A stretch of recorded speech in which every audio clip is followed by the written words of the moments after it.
When we think of the scale of modern-day slavery, literally tens of millions who live in exploitation, this whole effort can seem daunting, but it's the right effort. Some people ask me, Benny, how'd you get involved in anti-trafficking work? I tell them it comes from deep pain in my life, some suffering that I've gone through.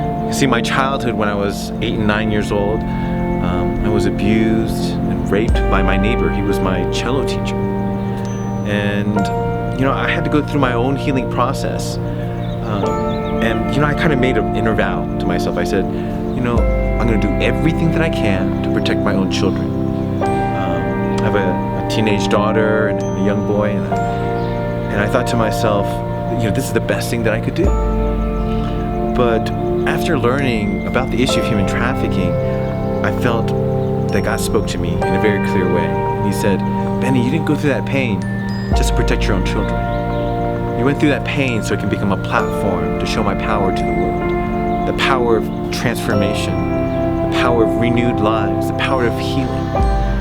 And that's what 27 Million is about. We want to build bridges with the workers that are on the front lines in the trenches that are doing amazing work. And we want to build the bridges for the masses that are out there who want to do something about human trafficking. They may even have pain of their own that they're connecting with, and when they see this, and they want to make a difference in the world. And we want to connect these people with the people that are already out in the trenches.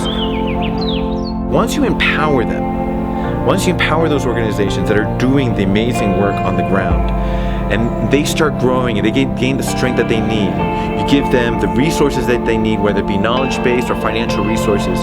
You give them the resources, and what happens is they start getting firmer and they start impacting more of the society and culture. And yes, legislation starts happening, and that is happening at a global scale, a global level, but they need the civil society. They need a voice within the civil society to respond and say something and rise up and provide a case for them to make change in their society and in their context. So what we're asking people to do is to join the fight. We're asking people to stand in solidarity.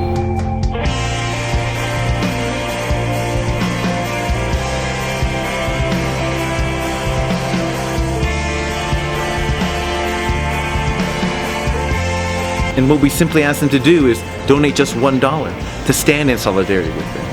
And when you stand in solidarity with them, those funds, dollar per dollar, are going to go towards the grassroots organizations, the fight that is happening on the front lines. The conditions that they're in do not allow them to speak out. They have no voice. They have no face. They have no rights.